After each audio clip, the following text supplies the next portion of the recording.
in.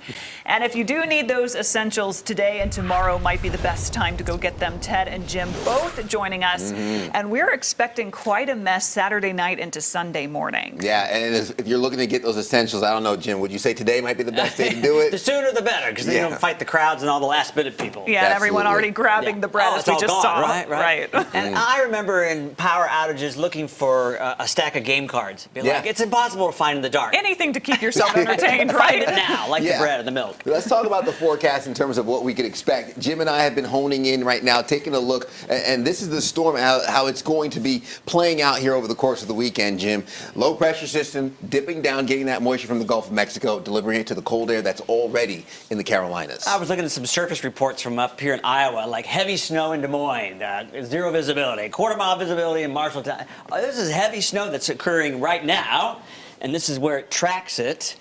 The best guess of the Futurecast, and that's why all eyes are on it. Yeah, getting a bit of a closer look and timing it out for us at home. This is Saturday, 11:15 p.m. Overnight, Jim, I think the snow does come in, and by early morning, 6 a.m. Sunday, light to moderate snowfall as we start the event. So what do you think? After midnight on Saturday till 6 a.m., what's your guess? I'm thinking after midnight, right around 3 a.m., I think it's going to come through the upstate towards Greenville, Columbia, and then it's going to arrive at the Queen City maybe by 5, 6 a.m. And it comes on fast and furious, right? It's not going to be like, oh, a little snow flurry. It'll start, it'll be fast and furious, then it'll come down good, and then it changes over. Changes over to the wintry mix is what we're watching for. This is late morning into the early afternoon. And then we have what we would call the warm nose. And this is actually the latest update, which is actually bringing more ice, less rain here. We're noticing this trend heading into the afternoon. Yeah, we've been talking about that all morning. And, you know, even as meteorologists, we hate that because we know power lines, trees, roads are a lot harder to deal with than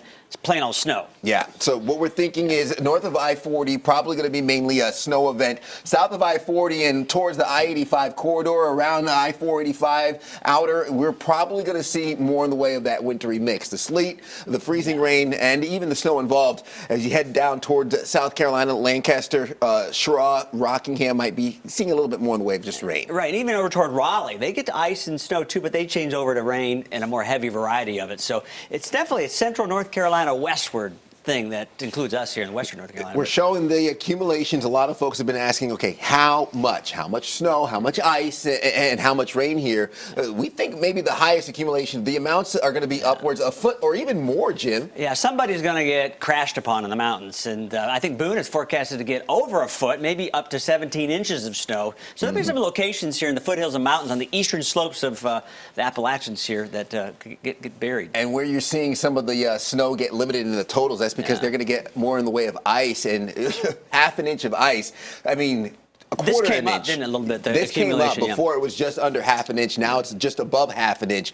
And Jim, that can cause some major concerns. It doesn't take much. Oh, yeah. Ice is heavy. Let me tell you, it's heavy on trees and power lines. It'll bring things down quick. So in terms of the threats, we're watching the freezing rain. We are watching the sleet, the heavy snow with it. Wind gusts on the back end could also cause some more headaches. So we just want to make sure that you're prepared come Sunday with this storm. Jim, it's been a pleasure having you on breaking this down because you don't want just one set of eyes looking at this. So, Lindsay, I hope everybody's prepared come Sunday.